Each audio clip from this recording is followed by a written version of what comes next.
Buenos días. Доброе утро. Guten Morgen. Guten Morgen. Yeah. Just give me a moment to set up the old technology here.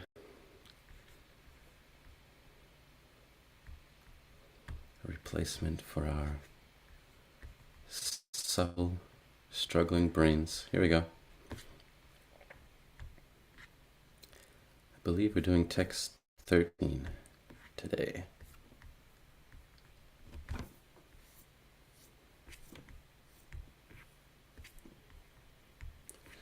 Okay.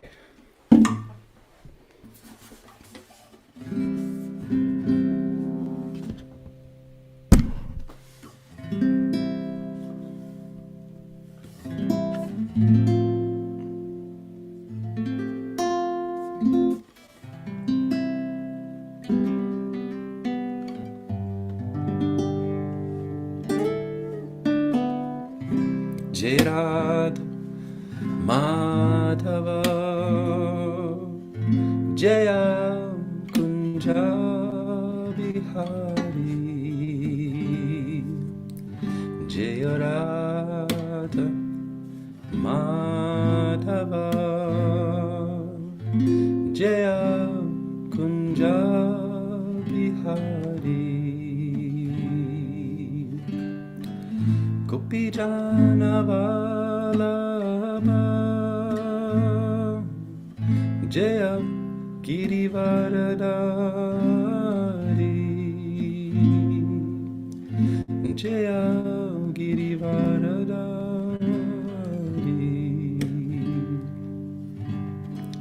Gopi Jana Vallabha Jaya Girivaradari Jaya Girivaradari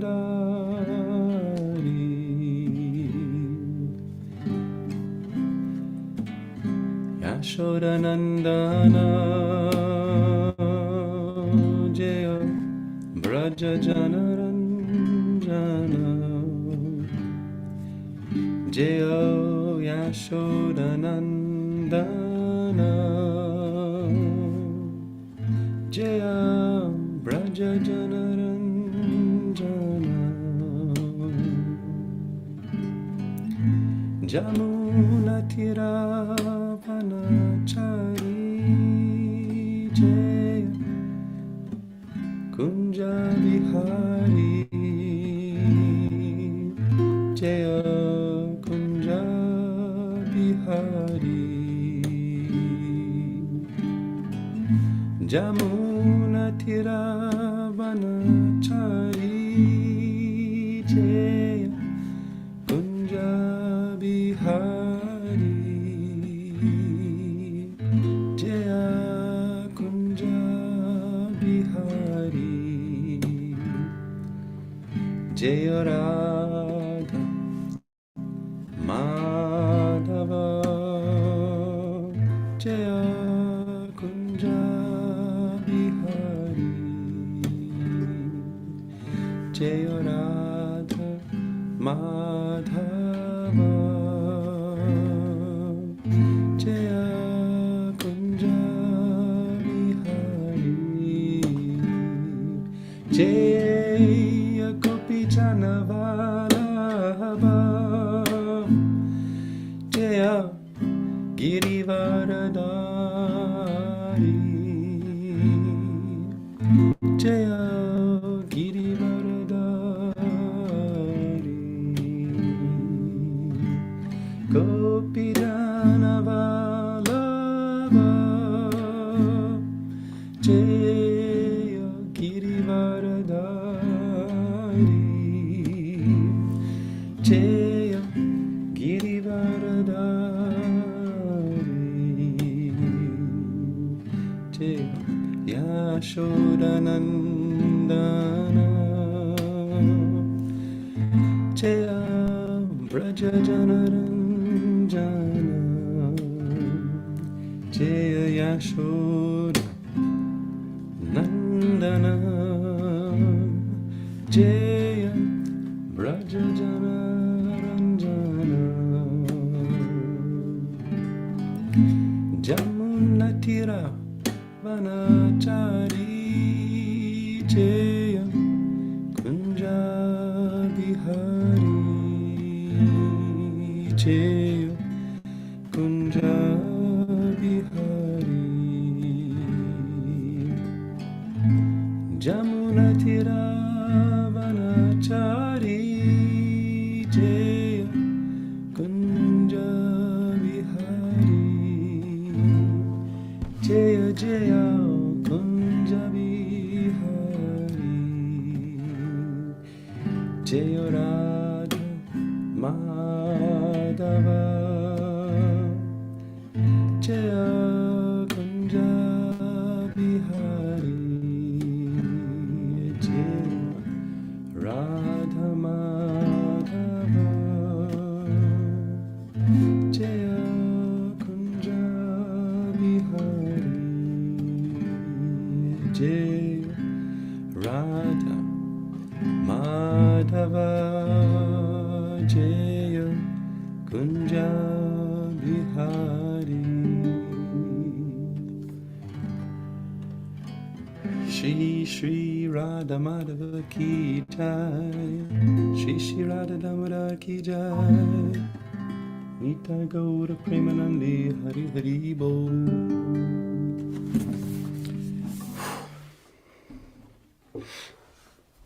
Hare Krishna. Jayom Vishnupada Paramahamsa Brivajakacharya Stottara Sata Shri Srimad Divine Grace Srila A.C. Bhaktivedanta Swami Prabhupada Ki Jai Jayom Vishnupada Paramahamsa Brivajakacharya Stottara Sata Shri Srimad Divine Grace Srila Bhakti Siddhanta Saraswati Thakur Goswami Maharaj Prabhupada Ki Jai Grantaraj Srimad Bhagavatam Ki Jai Nitai Gaura Premanandi Hari Hari Bol. Om Namo Bhagavate Vasudevaya Om Namo Bhagavate Vasudevaya Om Namo Bhagavate Vasudevaya. Today we're reading from Srimad Bhagavatam in its 5th canto, chapter 10, text number 13. This is Jadabharat giving all sorts of great lessons to Maharaj Rahugana.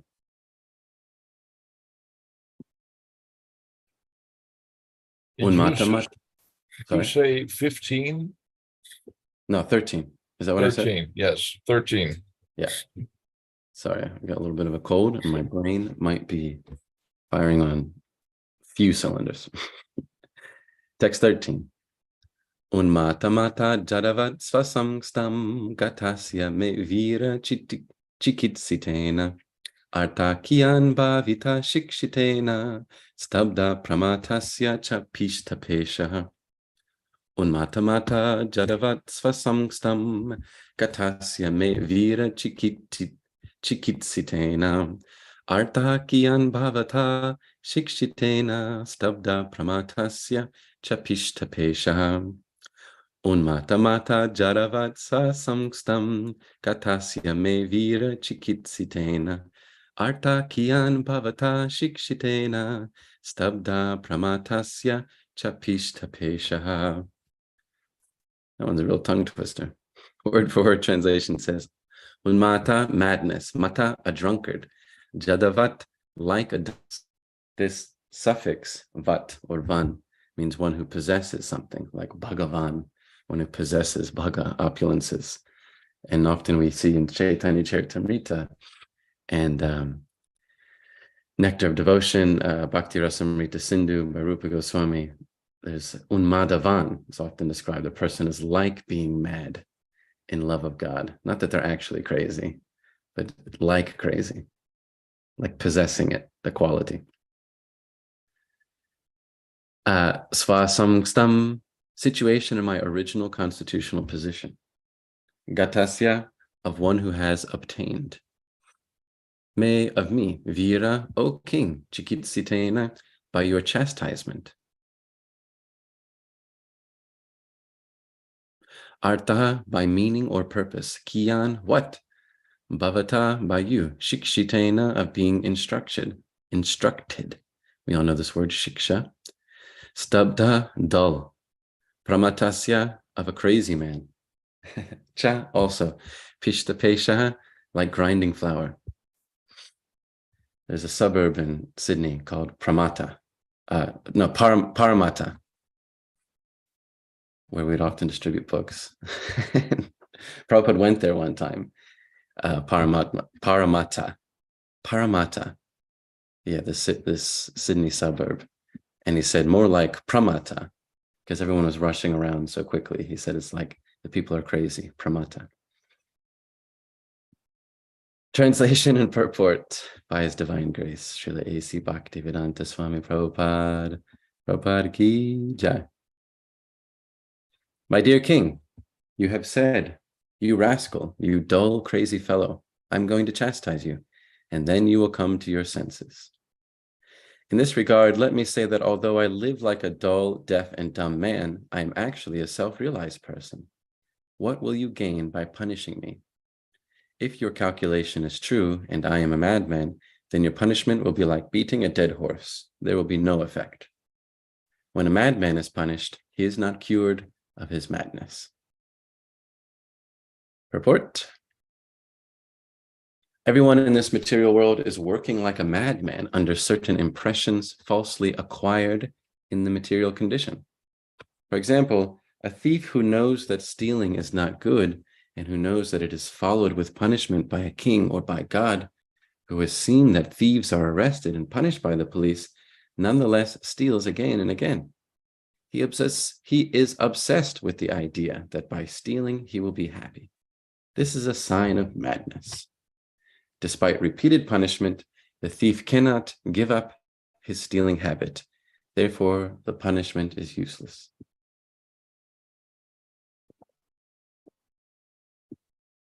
Srila Prabhupada ki jai. Short purport.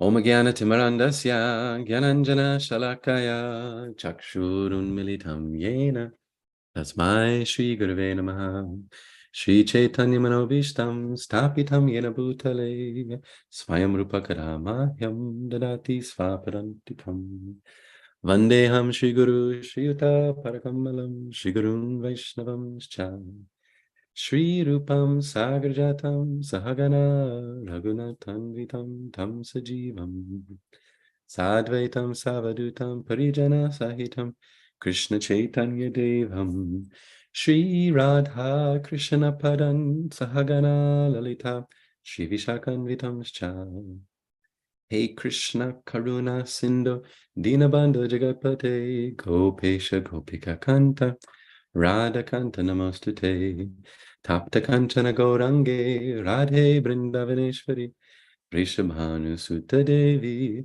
Pranamami Hari Priye Vanchakapatarubhyascha Kripa Sindhubhya eva cha Patitanam Pavanebhyo Vaishnavibhyo Namo Namaha Jaya Shri Krishna Chaitanya Prabhu Nityananda Shri Advaita Gadadhara Srivasari Gaura Bhakta Vrinda Hare Krishna Krishna Krishna Hare Hare Hare Rama Rama Rama Hare Hare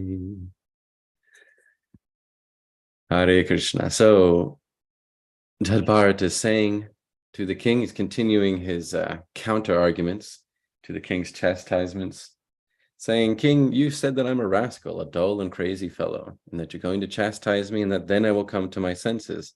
But actually, that's not going to work. Because in truth, I'm a self-realized person. Now, generally, that's considered a bit taboo and proud to say something like that, but there are some contexts in which it's important to just say outright, I'm self-realized. And in fact, all of us can, in some context, say that. We've realized the nature and quality of God. We've realized the self beyond the body, and that your punishing my body is ineffectual. like beating a dead horse, which is interesting because that's not the analogy used in the Sanskrit. So Prabhupada is practicing Bhava Anuvada. If it is the case that Prabhupada translated this verse, because I know that there's a lot of the fifth canto that was translated by that other devotee, Prabhu, whose name is slipping my mind. But anyway, Prabhupada set the standard of Bhava Anuvada, which is to translate the feeling, the meaning. It's not as literal as it could be. In the Sanskrit, the term used is pishtapesha, grinding flour. Flour is already ground. So if you're grinding it again, it's like you're wasting your time. But a common saying that we use in English is beating a dead horse. I like pishtapesha better, but it's not as confrontational. Obviously, if you're trying to beat a horse because it's not cooperating, but it's already dead, then you're wasting your time. Similarly, if you're trying to grind flour, even though it's already ground, then you're wasting your time like a crazy person. And so concomitantly, Jada Bharat is saying that a crazy person or a self-realized person will not be affected by your punishment. A crazy person will they won't learn anything from it. We don't actually learn from experience. We learn from knowledge. We learn from people who are wise. If experience were a great teacher, then we would have so many wise people walking about in the Kali Yuga. But there's plenty of harsh experiences and not much learning going on. Because there's some madness, pramata. Prabhupada gives an example in the purport. People will steal again and again because they're crazy. Someone will do something again and again, and the punishment is ineffectual. So perhaps Srila Prabhupada here is giving some advice on social organization, law, government management, but it's recognizing a flaw in the judicial system that's very common, that punishing people doesn't always work. For some conditions, especially mental health conditions, simply punishing a person is not effectual.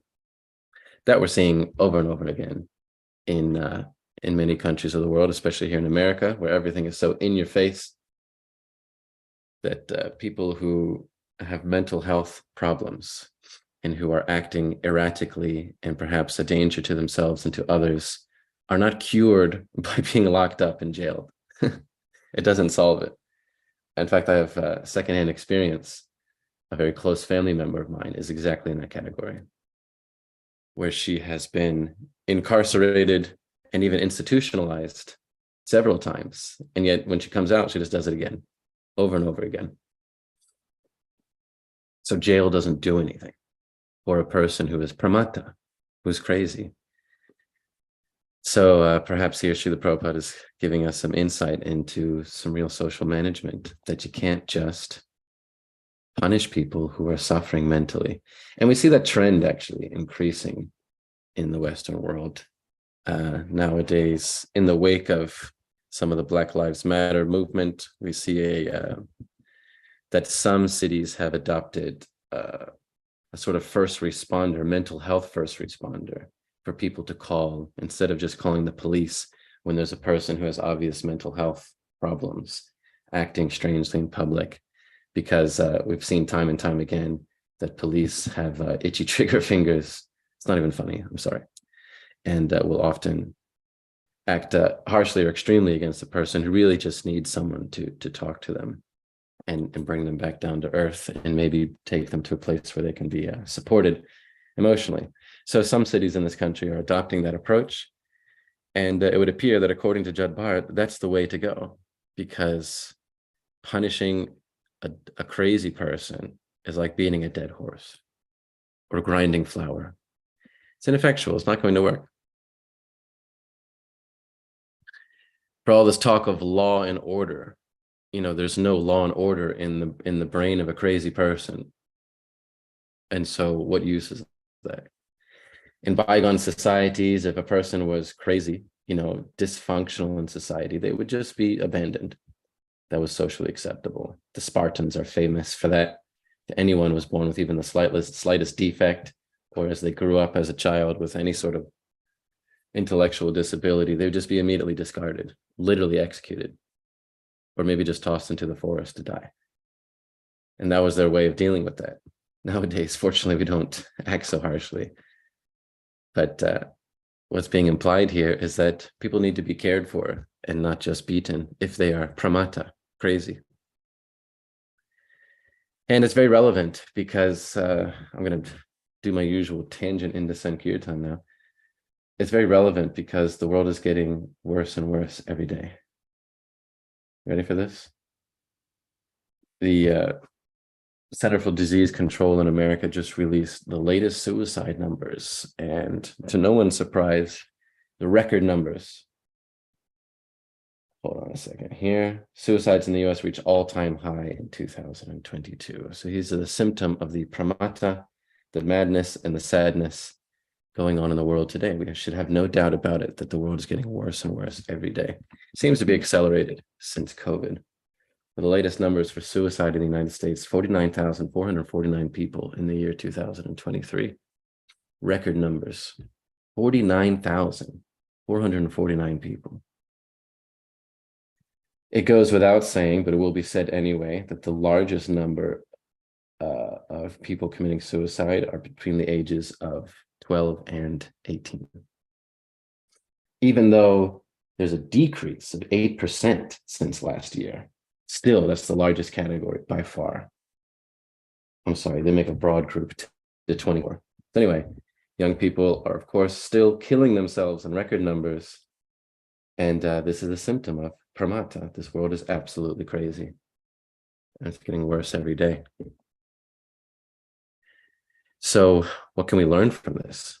It's so easy and so nice for me to just sit on my throne here, my high horse, and just talk about how bad the world is and think myself better by default.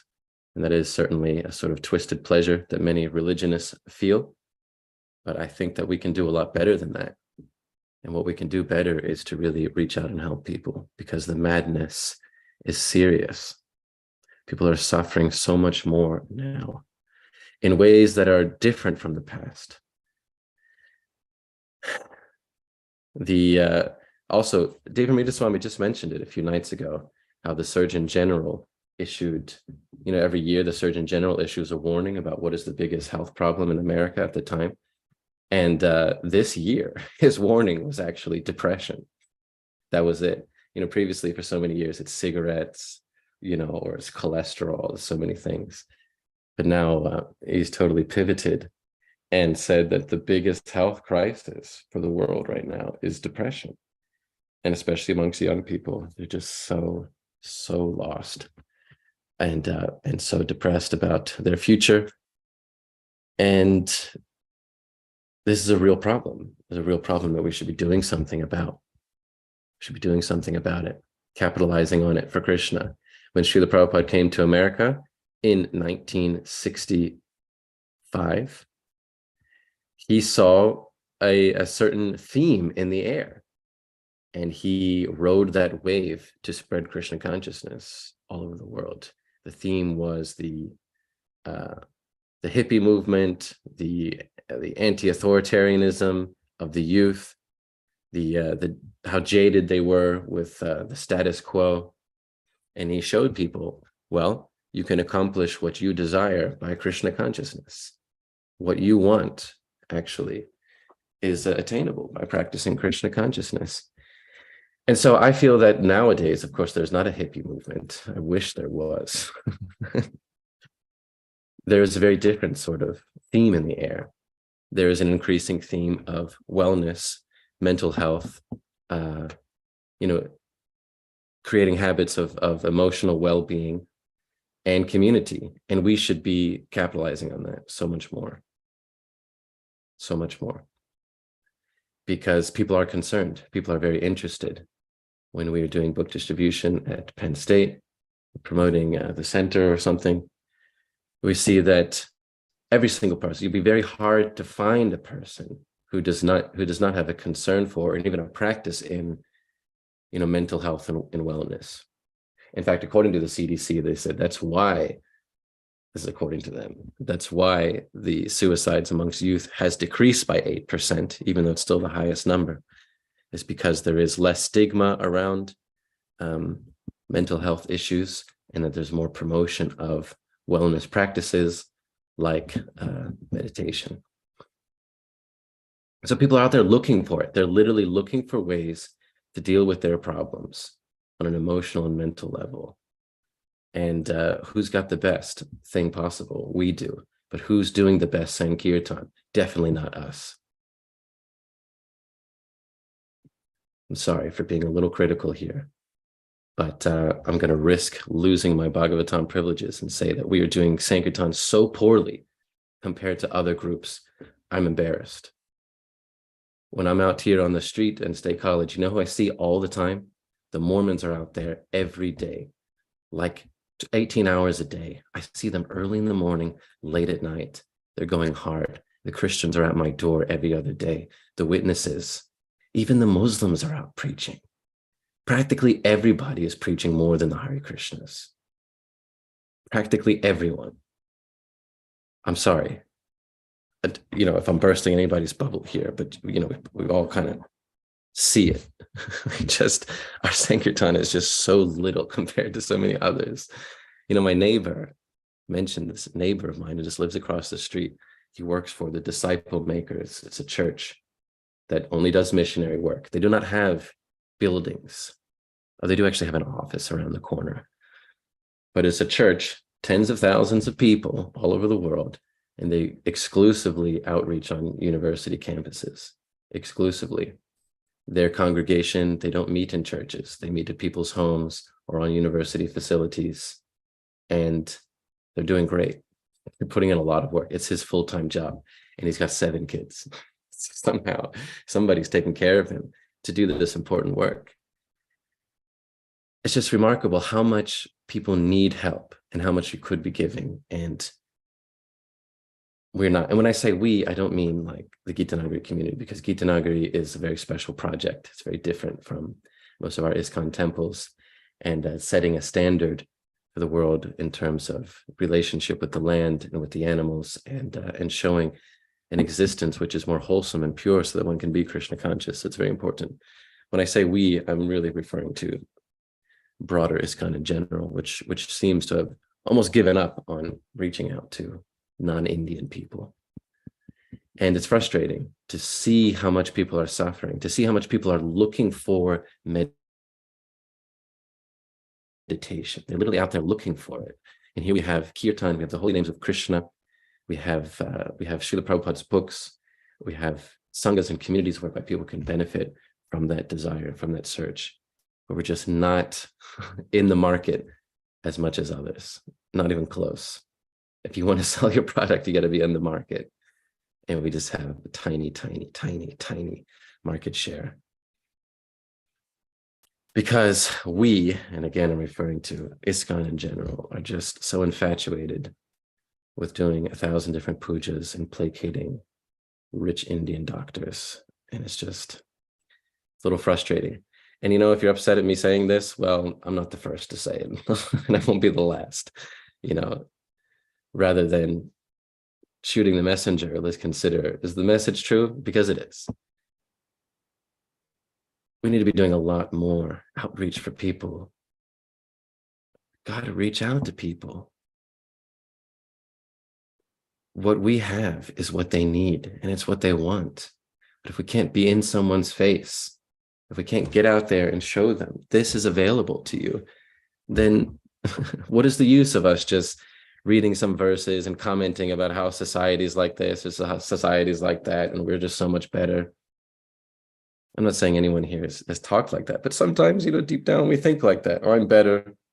I'm a devotee of Krishna. I'm just so much better than everybody else. And when Prabhupada says that hogs, dogs, camels, and asses, it's not me, it's all those people. What is the use of that if we can't actually do something to uplift people in general? What is the use? It's just another anchor holding you to this material world. If we see a problem, we should try to solve it. There is a problem. There's a lot of pramata. There's a lot of madness. There's a lot of crazy people. Madness and sadness. It's the theme amongst everyone under the age of 70. Madness and sadness. We see a problem, we should try to solve it with whatever resources that we have. And I get it. You know, the Indian migrants, the professionals, at least the ones who come from India to the Western countries, they're generally, you know, more affluent and successful by superficial estimation. And so they're a bit easier to work with. They're a bit easier to talk to, and they give you money, and it's nice. And in contrast, young American people are just pramata, crazy, absolutely crazy. Some of them, they just don't even know what their gender is. And we might look at that and think that's just so crazy. It's so exhausting to try to deal with those people. So hard to interface with them. So yeah, I mean, that's why we have this trend in ISKCON. But at some point we have to say, hey, we've got something that can really help people. At some point we have to really care about how people are suffering from madness and recognize that it's no use just punishing, criticizing. You got to wear your heart on your sleeve and try to help a person who's struggling. Try to give them something that uplifts them and that benefits them. Krishna consciousness is that thing. If we have genuine conviction that it can really help somebody, then we'll try to share it in whatever capacity that we have, in whatever way that we have, whatever circles that we're in, we'll try to share it. Hare Krishna. Otherwise, what's the point? It's like beating a dead horse. What's the point of punishing a mad person? What's the point of criticizing a crazy society? That's what Jad Bharat's saying here. It's useless. It's the point of just sitting here criticizing how mad the world is. It's useless. You're not going to do something that's actually beneficial. What's the point? We can talk until the cows come home about how weird this world is and how we're so much better by default. We can just talk about it until we're blue in the face. What is the point? Jad Bharat's saying here, pishta pesha, it's like grinding flour. It's already ground. What's the point? Wasting your time. Can we do something useless to help, useful to help people? The Christians are doing it. The Muslims are doing it. I don't know about the Jews. They're not really the most evangelical people in the world. But they're doing it by having lots of kids. Actually, here's some fun statistics for you. The projection of world religions over the next, until 2050. Ba-da-ba-ba-ba. Here we go. Christianity is on the decline in America, but generally around the world, religion is increasing. This is almost entirely because of birth rate.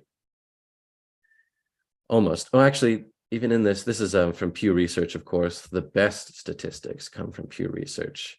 And it shows that on the whole, the number of religious people is increasing between 2010 and projected to increase to 2050. Muslims by far are increasing. They're projected to have percentage of global population 29.7% by 2050, up from 23%, whereas the Christians will be decreasing. And especially in America. Hold on here. Very interesting.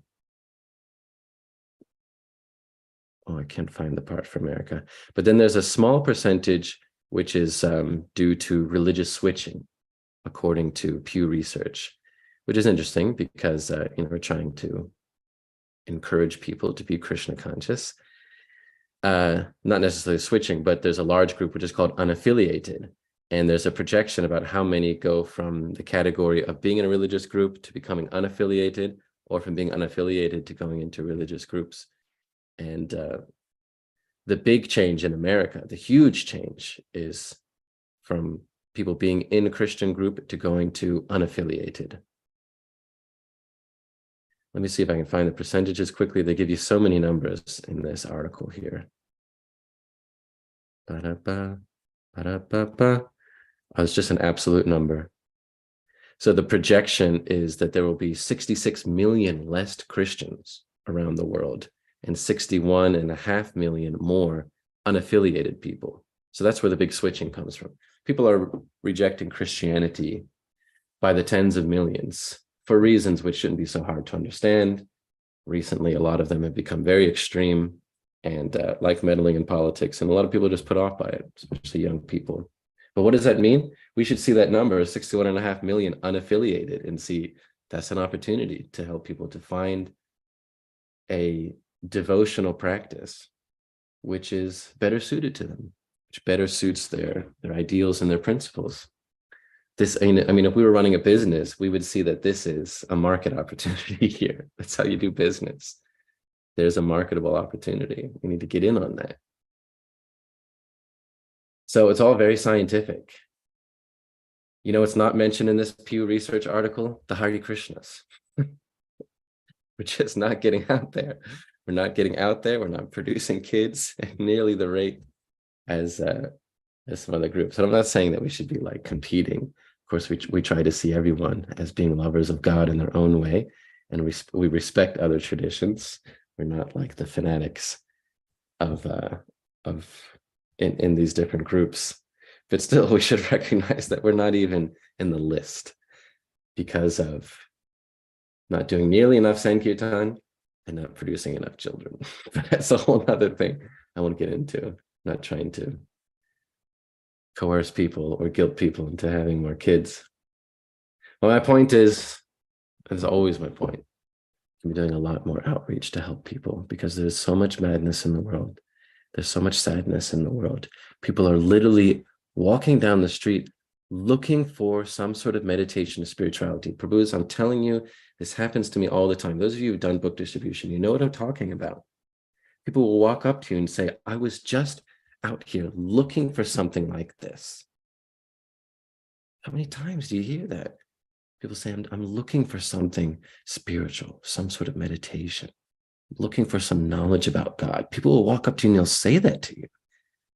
They're out there, they're in the market. They're in the market for it. We're not in the market. Despite it being called Lord Chaitanya's Sankirtan movement, we're just not in the market enough. We do not have goods on the shelf as much as we could. So let's not be surprised that there's so much more madness and sadness. And let's not waste time beating a dead horse, just criticizing society at large when we're not going to do something about it. Hare Krishna. I'm sorry. This is hardly even a Bhagavatam class. I'm just venting. Should glorify Lord Krishna. That's the purpose of the Srimad Bhagavatam class. Fortunately, Lord Krishna is the Lord of many things, but he's especially the Lord of second chances and third chances and fourth chances. In fact, he never gives up on the living entity.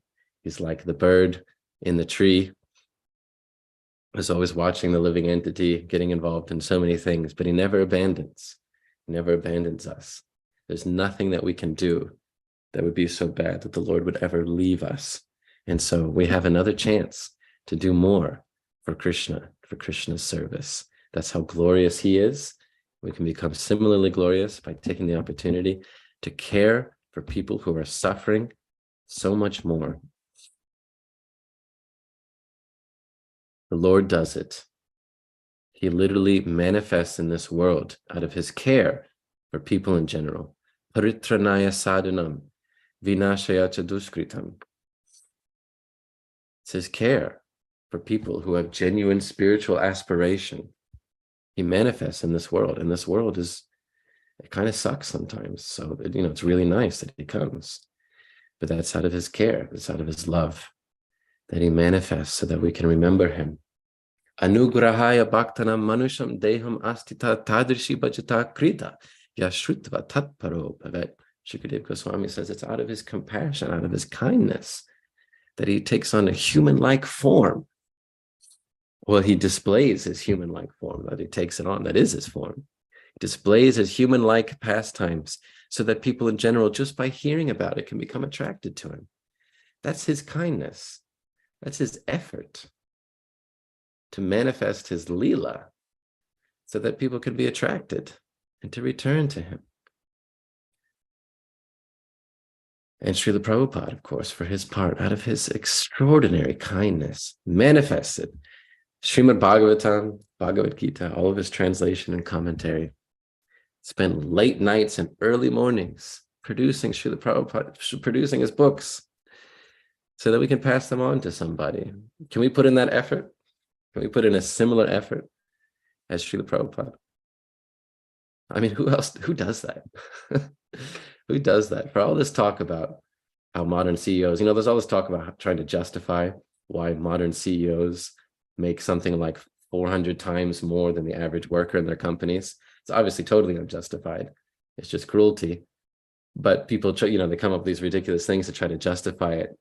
And there's this like stereotype about a CEO, who only sleeps 5 hours because he's just working all the time. He just gets up and is immediately working while doing his exercise and meditation at 3 a.m. or something. Of course, we see that that's not true, because CEOs are spending their time making, planning ridiculous cage matches with each other, or blasting off into space, or dying at the bottom of the ocean, or whatever.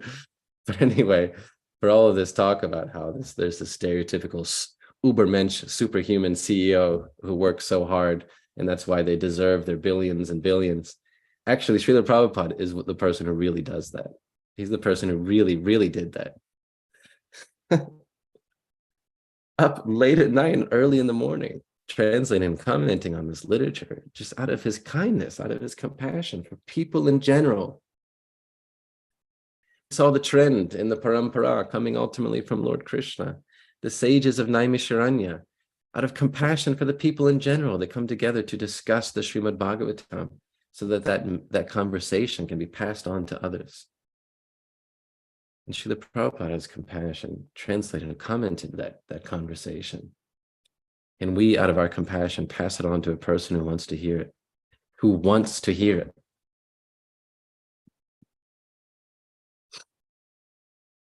We got to put in some effort to help the pramata.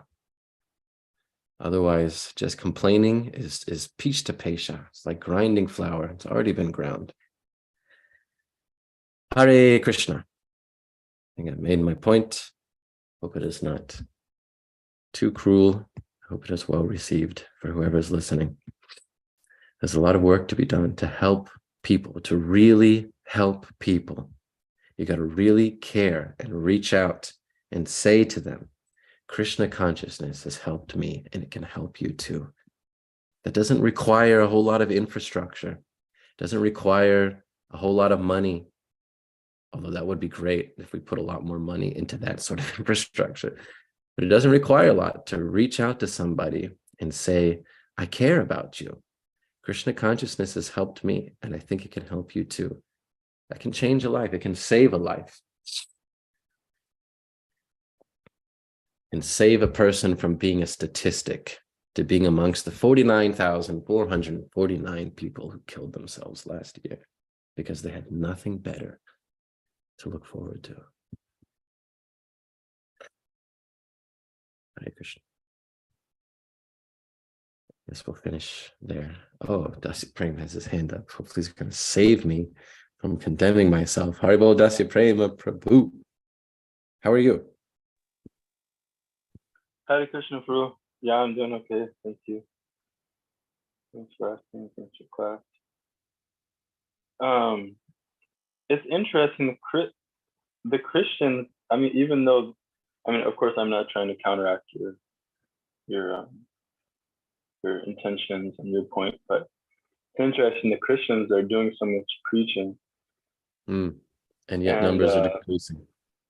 Yeah, but the Muslims, so maybe you're right about this baby making thing, because you don't see them.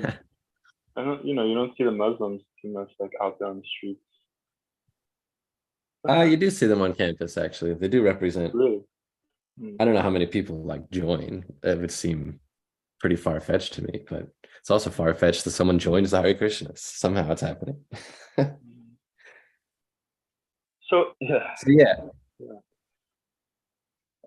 But I was wondering, I think your observation is relevant, and I made a guess that the reason why there's a lot of decline in Christianity in America is mostly due to the sort of rise of very right-wing, ultra-conservative Christianity, which is seeped into politics, and people are really put off by that.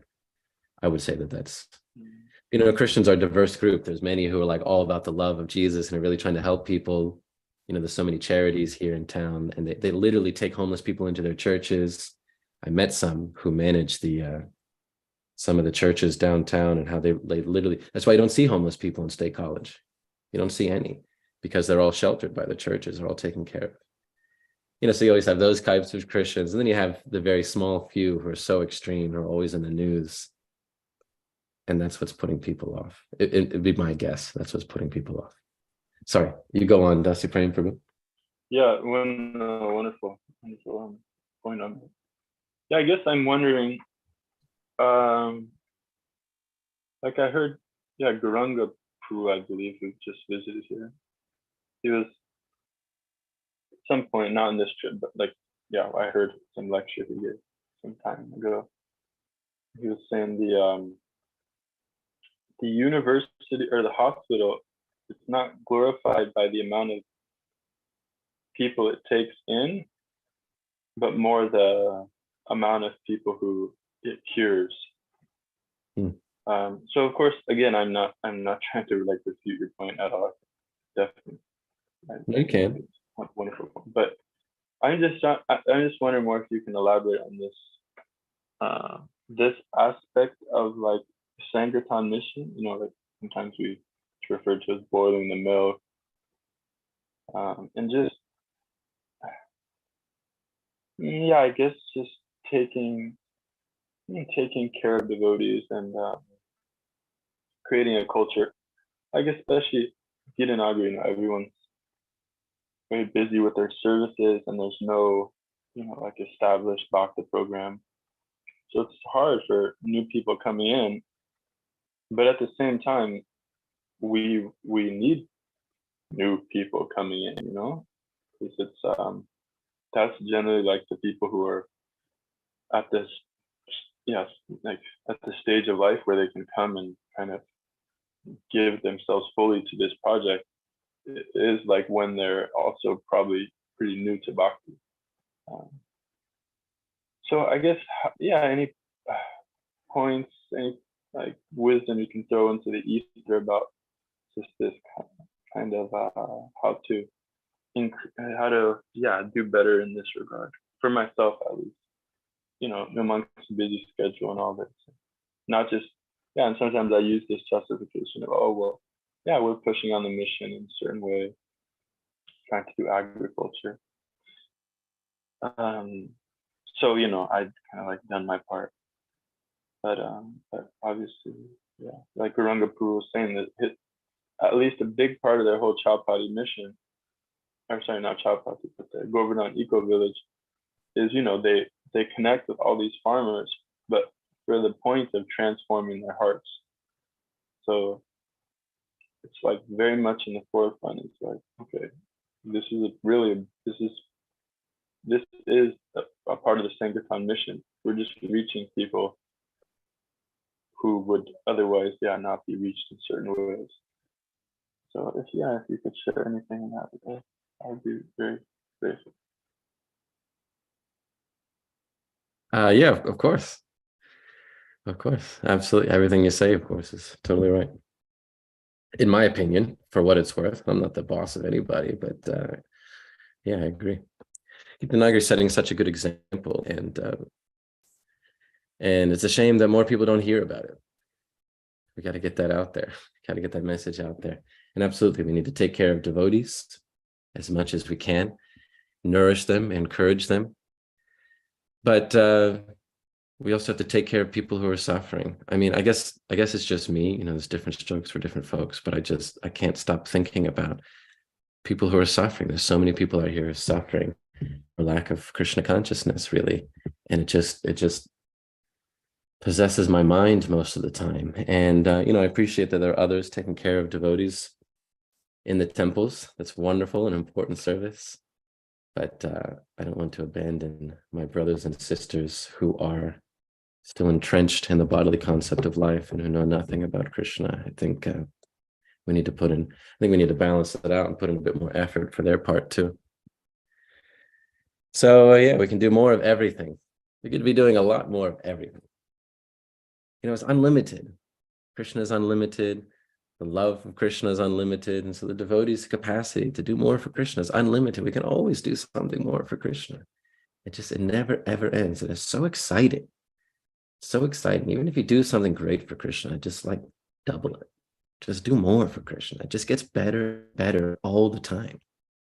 Just everything increases in ecstasy, Even if something just goes so well for Krishna, you can just say like, I'm just going to do better next time, just to please Krishna. I'm just going to do more to please Krishna. It just, the joy, it just never stops. So I'm saying, let's do more. Let's do more outreach to people, because people really, really are suffering. And it kills me. I'm sorry. I just can't stop thinking about it. Tarika Prabhu, you want to add some insight on this? Where to begin? You have stimulated the heck out of my neurons. They're all popping all over the place. I don't know where to begin. So many things to comment for your on help, here. Prabhu. Yeah, it keeps me awake. I guess, well, you make an excellent point, of course, and this is not something that is inappropriate for Srimad Bhagavatam class. It's an important part of our philosophy, and this kind of talk is something that we often heard from Srila Prabhupada in his classes. And of course, he was a perfect example of doing everything possible for the benefit of the fallen conditioned souls. He was possessed of an extraordinary mood of urgency about the matter of propagating Krishna consciousness. Srila Prabhupada was known to sometimes break into tears seeing the fallen conditioned souls in their madness, wasting their lives and suffering terribly. He sacrificed so much for the sake of delivering the fallen conditioned souls on behalf of Lord Chaitanya. In defense of our movement, and it's worth considering that that we have excuses. We are a fledgling movement. We are in our infancy. We're just starting. And if you think about it, when this movement, it started in the Western world with one person. And considering the fact that a few short years ago, we started with one person, the rate at which we have expanded and the rate at which our influence has spread is actually quite impressive. Now, some preaching has gone on in India, but if you actually if you had spent some time in India, as I did in the 70s, you would have seen that apart from Srila Prabhupada and his tiny band of devotees in India, there were very, very few of us. And there just was nothing going on by way of propagating actual Bhagavad Dharma. There's a lot of nonsense, all kinds of crazy, nonsensical stuff going on. But the Madhvas not preaching, the Ramanujas not preaching, and nobody really doing any preaching. The Gaudiya Math had turned into a pretty sleepy band of relatively few individuals satisfied just to maintain their temples and not really doing a lot by way of outreach. The only real preaching going on in all of India was Srila Prabhupada, one person reviving the whole culture of Krishna consciousness. And he struggled to try to do something in India unsuccessfully because it was that far gone. He came to the West largely in part to try to revive India's Krishna consciousness. So we're starting from extraordinarily humble beginnings, and we've come a long way since then. It's worth noting that along the way there were points at which Srila Prabhupada applied the brakes and told us essentially enough outreach. We've attracted enough devotees. Now it's time to boil the milk. We need to improve the quality of the devotees. They need to become more learned. They need to better perfect their practice of Krishna consciousness so that they are better equipped to be able to give that to others. Because in our zeal to spread Krishna consciousness, we were neglecting our own individual development. Devotees were not reading so much, and so on. They were a little lax in some of their practices. They were out on Sankirtan all the time, 8 to 10 hours a day or more. They were out on the streets, but not a lot of reading. And so Srila Prabhupada wanted more focus on personal development. At least at one point, he applied the brakes and said, enough of this. We need to refine the quality of the devotees that we have. But of course, Srila Prabhupada always very, very strongly encouraged preaching, which is what our movement is all about. It's Lord Chaitanya's Sankirtan movement. Ironically, we don't do a lot of Sankirtan anymore. So some of your criticisms are justified, but there's a whole history about how these things happened. We don't have time for any of that. I'd love to describe it, but having lived through all these things, but we actually are accomplishing a lot. Oh, and with regards to statistics. Sometimes I see that the Vaishnavas are counted in the statistics, and it's a relatively small number compared to the Christians, the Muslims, and so on. But usually we are lumped in with the Hindus, and Hinduism, if you look at the statistics, has been exploding. Expanding at an extraordinary rate relative to the other major religions. And it is exclusively because of ISKCON that's happening. Because the Hindus themselves, they don't really do any preaching. They're not really, there's Shri Shri Radha Damodar. Jai Shri Shri Radha Damodar.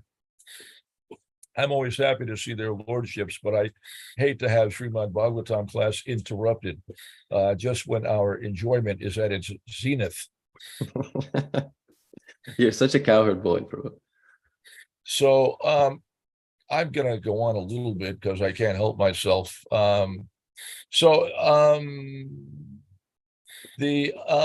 number of Vaishnavas is actually expanding very dramatically. And with regards to our preaching to the Indian community, I often hear devotees criticize the fact that we seem to be focusing on affluent Indians and suggesting that because we're after the money, but it's not simply that.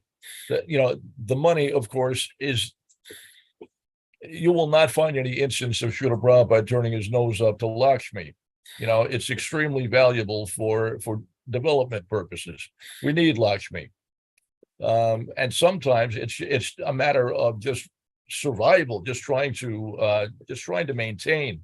Srila Prabhupada begged us to maintain what was established, and that part of that business of maintenance requires Lakshmi. So it's not a small thing. It's an important thing, and the Indians also are very important. Srila Prabhupada explained that Indians are naturally devotees. It's in their blood. They have been misled by all kinds of leaders who themselves are misled. They've got a lot of mistaken ideas, but with a little good association, they get a chance to read Srila Prabhupada's books. They blossom into wonderful devotees, extraordinary devotees. And each of them individually has the capacity to ignite many fires. They can make many devotees because they become such excellent devotees themselves. Preaching to the Indian community is also extremely important, and it should be remembered that a large part of Srila Prabhupada's preaching in the West was for the purpose of revitalizing Krishna consciousness in India, because the Indians were into mimicking or following the path of the Westerners. Srila Prabhupada thought, well, so if I can demonstrate that the Westerners are taking up Krishna consciousness, then perhaps the Indians will re-examine their own culture. And well, Prabhu, if I can interject a little bit, unfortunately, it's not the other way around. Westerners are not going to take up Krishna consciousness, and a large part of the reason is because our temples are entirely Indian. So, it doesn't work both ways. It's great that it worked the first way, as Prabhupada intended. He's absolutely right, but it doesn't work the other way. I disagree. And that's a problem. You disagree. I mean, go to any temple, go to any ISKCON temple in any Western country except for Russia, and it'll be 99% Indian. And that's part of the reason why a lot of young Western people will not get into it.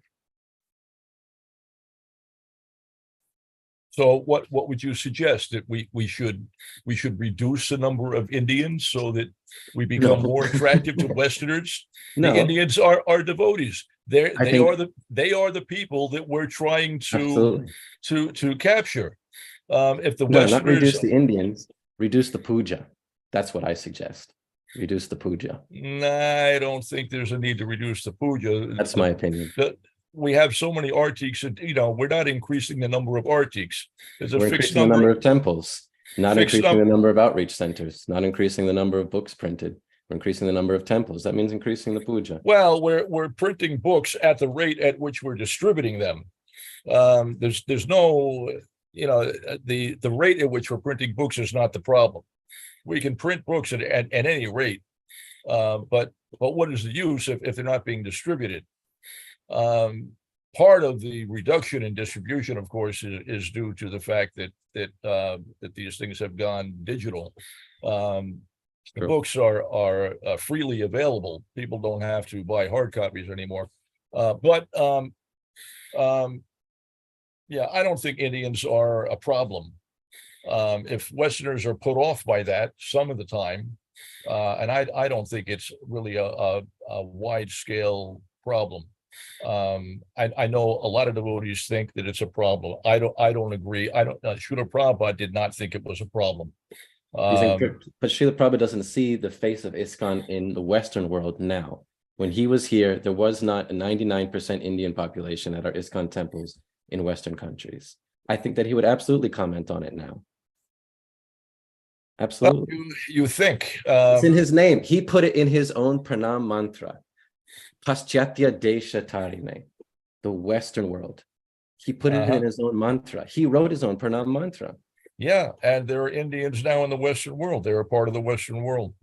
Our preaching, if the people that are coming happen to be Indians because, they are already somewhat predisposed, that's not a failure. That's a success. If Westerners are, somewhat less inclined for whatever reason, that's their problem. They are, a tougher nut to crack. Okay, so that's where we disagree, Prabhu. I don't think that that's a suitable answer. That's their problem. How is that Lord Chaitanya Sankirtan movement? Well, it's their problem. Lord Chaitanya took sannyas so that he could reach more people. He said specifically, I want to get the students, the low-class people, those who are fallen and wretched. He didn't just say, well, that's your problem. Don't misunderstand me. I'm not suggesting that, that we should neglect such people. Of course, you know that I understand that. So don't misunderstand me and don't misrepresent me. That's not what I'm saying. That's not what I'm saying. What I'm saying is that the Indians have a natural predisposition to Krishna consciousness, whereas the Westerners do not. So the problem is with them. I'm not suggesting that we neglect them. Of course, I think the problem it's extremely important. Indians can do Sankirtan also. And they do. They do in droves. They do Sankirtan to other Indians. No. Prabhu, no. Look at ISKCON centers. How extensive is your experience? Are you in every city? Do you see what goes on everywhere? I'm aware of some of the activities of Indians. There are Indians going out every day distributing books. There are Indians doing book tables in front of Walmarts all over. The Indians are taking up the Sankirtan movement. They're doing the work that Srila Prabhupada's disciples used to do, and in many cases are still doing. The Indians are becoming, full-blown Hare Krishnas. They're doing Srila Prabhupada's work. You're absolutely right. I stand corrected. They do a lot. Yeah. But there's a reason why we can't beat around the bush here. There's a reason why our North American temples are 99% Indian. At some point, it's too much for non-Indian people to feel like I can come here. But what can we do? Happened. What can we do? Less puja. Less puja. That's the solution.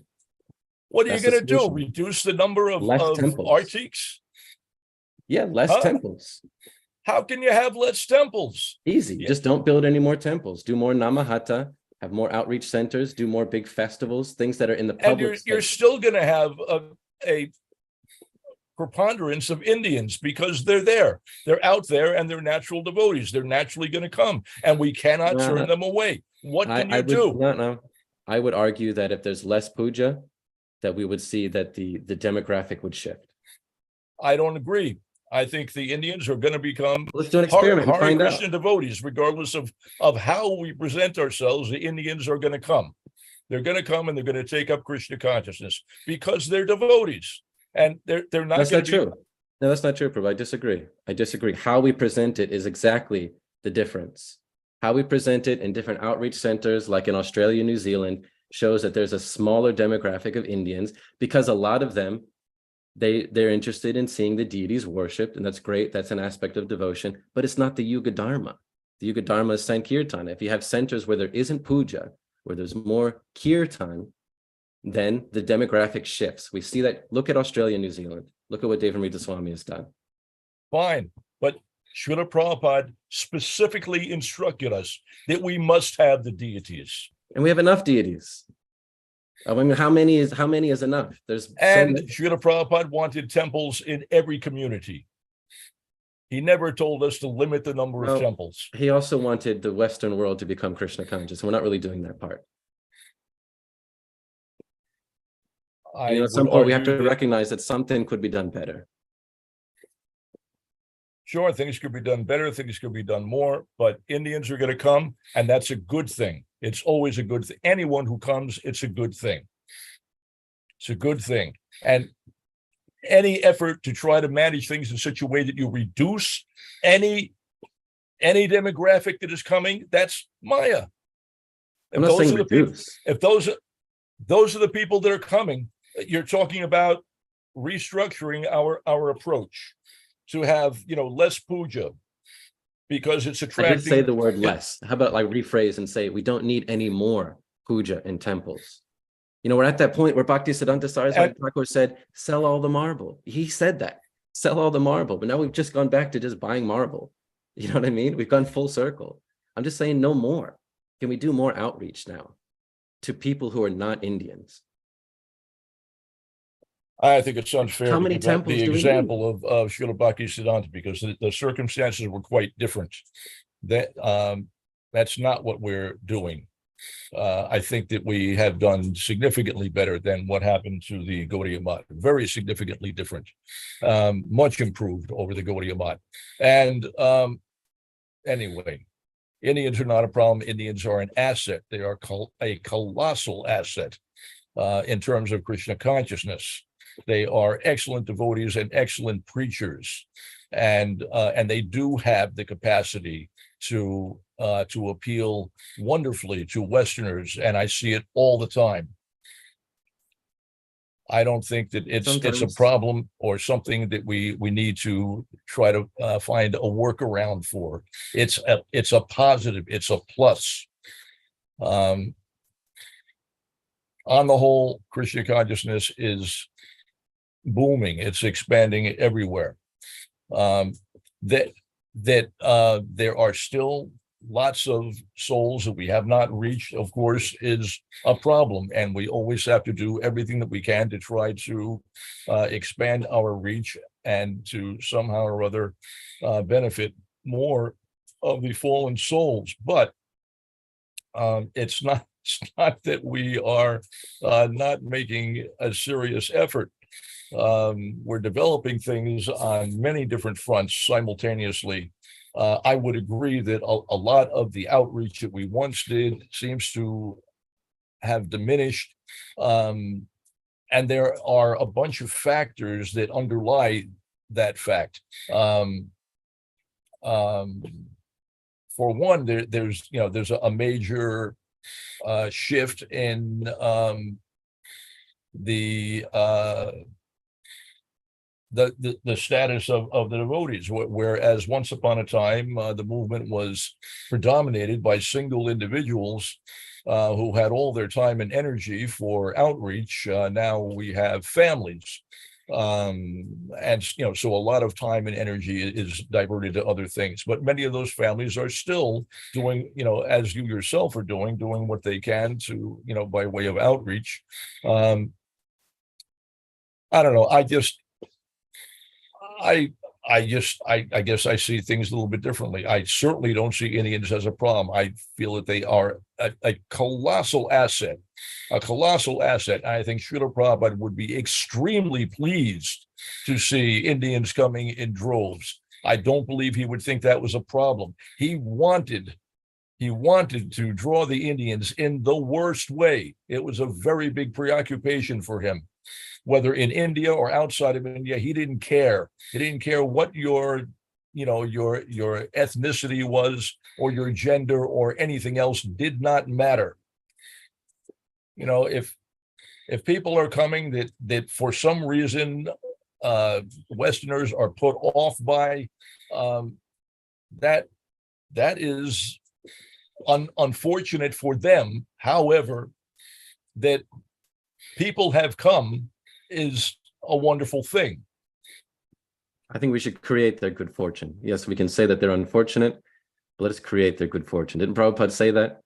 I created your good fortune. Can I give one example, Prabhu? Because I know we're getting a little heated. We both have very strong feelings about this night. And obviously, I respect your perspective so much because you're very experienced. But can I give a case in point example? There's a boy, you saw him at Gita Nagari. I brought him several times. Justin, the Chinese kid. He's born in America. And he came along to the center for all the years that he was here. He's graduated. Now he's going to grad school in Houston. And he went to the temple in Houston and he sent me pictures. And his very first commentary is something that I've heard dozens of times. It's all Indians here. He was not comfortable. He didn't understand anything that's going on. They're all not even speaking English. We love their devotion. They're not speaking English. Nobody's helping him to understand the songs. He got a little prasad, unfortunately. And then what did he do? He went to Kalakanta Prabhu's. He has something called the Bhakti Urban Farm, which is out of town somewhere at Bhakti Urban Farm. And he sent me a picture. And I'm not trying to be racist, but the demographic is entirely different. It's a totally different group. It's a diverse group. They're not Indians. And he said he went there and it was so much better for him. And this is just one of dozens and dozens and dozens, perhaps hundreds of people I've heard say that exact same thing. So I'm telling you, I'm hearing from people's own mouths. They come to a center like we have here in State College, or like we've done in Australia and New Zealand, and they're enjoying the kirtan, they're getting into bhakti, but then they go to a temple and they feel like they're not, that's not the space for them. Sometimes it's not even English being spoken. So I'm not saying that Indians are a problem. I'm saying that that's not a place where Western people are going to join Krishna consciousness at modern ISKCON temples in the Western world. We see that. I see it time and time again. So then the solution is to create more facilities that are better suited to those people. Yeah, and I think those facilities just need to have less puja and more chanting. That's what I mean by less puja. I'm not saying let's tear down some temples. Obviously not. It's great that that's a place where, you know, Indian nationals especially are very attracted, but it's just not attractive to non-Indian people. There might be a few exceptions where those Indians are really expert at making it a comfortable place for people who find it, you know, for whom that culture is so exotic. But generally speaking, it's just not attractive for non-Indian people. I'm not sure Srila Prabhupada would agree with that.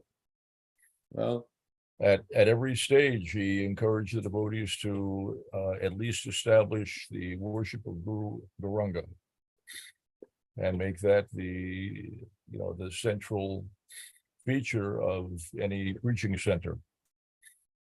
Never advised us to have less puja, but to do what was reasonably possible. In some cases, he advised, so you only have 3 artiks a day if that's all you can do. But kirtan, certainly there would be kirtan. Sunday feast programs, central feature is kirtan. The kirtan would always be before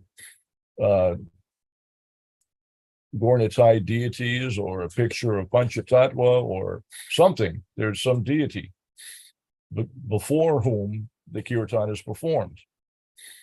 Not that, the kirtan is just by, unless you're on the street. Kirtan is, before some deity. That's the way Srila Prabhupada, any preaching center, not just, major temples, but every preaching center, right from the get-go, the establishment of, the Lord's Arch of Vigraha in some form or other, at least a painting, would be established. If you want to omit that for the sake of avoiding attracting the Indians, I just don't know if Srila Prabhupada would agree with such a thing. But Srila Prabhupada was... It's not about avoiding Indians. It's about making a space that's especially attractive to non-Indians. Yeah. Well, if Indians come, that's great. We have Indians that come to the Bhakti Yoga Center, but we just do kirtan. There's not going to be any artis. And so they worship the name in his Yuga avatar, Kali Kalera Nama Rupa Krishna avatar. Like why can't that be the worship? That's the dharma for the Kali Yuga, isn't it? It can be, but that was not Srila Prabhupada's example. I mean, with all due respect, Tarka Prabhu, do you really think that Prabhupada, who was the revolutionary, would, upon seeing the face of ISKCON in the Western world now, not consider that maybe we should adjust? You really think he would just absolutely stick to the exact same plan as day one without any adjustment ever? I mean, he was the famous revolutionary. He was the one who made the famous... I actually am not saying that, and I was just going to say that that Srila Prabhupada was a great pragmatist, and that he would make all kinds of adjustments for the sake of preaching. If it could be demonstrated that there was a better way to do something, he would be very interested. Not fixed in his pattern, but I'm telling you, what I experienced directly of Srila Prabhupada. He always established a deity in even the smallest preaching center. At least, for the resident devotees' purposes, he felt that that was necessary. So I don't know. I don't believe he would feel that Indians are a problem. If it becomes a situation that tends to exclude other Westerners because they are uncomfortable around Indians for whatever reason, or if you have a situation in which you have a congregation that is, speaking only in Hindi or whatever, and I think it's, if you have a temple where Indians are not warmly receiving Westerners when they show up, that's a different kind of problem. And then you have, immature devotees who need to be, trained and learn how to, properly present Krishna consciousness to everyone and not just members of their own ethnicity. So, shortcomings may be there. I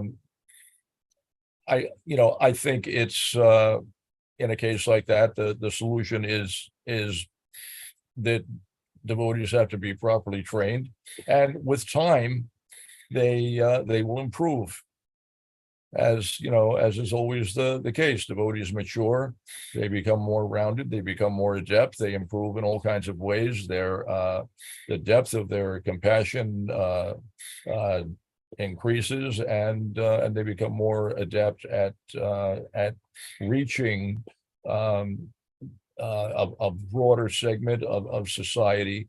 The same sort of criticism could be made about many aspects of our outreach. For example, a lot of ISKCON devotees for years tended to want to preach to particularly young people, or another demographic. I'm sorry, I really want to hear this point of yours. Can I just interrupt and just say to Lauren and Dusty Prem, you don't have to feel like you have to stick around. If this is not interesting to you, please don't be shy to exit. Thanks for being with us. No, I think it's actually really interesting. That's why I'm still on. I didn't want you to feel like, oh, I can't leave, it'll be rude or something. No, this is really interesting. Like, I don't know, I kind of have my opinion too. Like, I don't know, I think that like primarily Indian temples can be kind of like intimidating to newcomers, especially like Westerners, because I know for me it was like my first time going to a temple was at Philly Temple, and that's like primarily Indian. And then like I was dazzled by everything. It was actually Govardhan Puja, so it was like really cool. But when I came to Gita Nagari, it was like a little different, and I felt like I could practice bhakti a little more intimately because there were people with like similar backgrounds to me that I could actually like relate to, like I don't think it's actually like necessarily about just like being like Indian. Like I think just like the vibration at Indian temples is like a little bit different, and like you said, a little more like puja focused, and like, you know what I mean? Absolutely. I know so exactly what you mean. No, thank you for sharing. There's some anecdotal evidence. We appreciate your sharing. And Tarika, I'm so sorry I interrupted. You're going to say something about we can levy some criticism about how modern outreach is being done, and I'd really like to hear that. It's important to me. So would you please? Yeah, I hope I can remember my train of thoughts. Interruptions are interrupting. Anyway, there are other ways in which we narrow the scope of our outreach, which happens in ways we don't usually think about, because we have our own set of biases based upon our cultural background. And so you have devotees, for example, who will tend to try to appeal to, let's say, one demographic, for example, is vegetarians. they'll try to appeal to vegetarians, young people who are vegan or something like this, and they'll structure the entire temple to appeal to that particular demographic.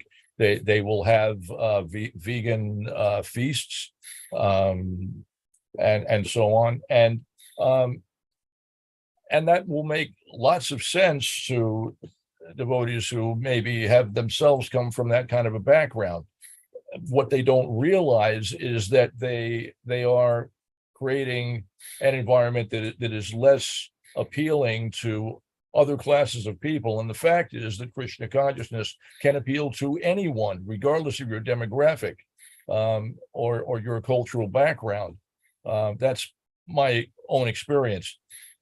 I have seen extensively in ISKCON that devotees tend to preach exclusively to people who come from the same background as them.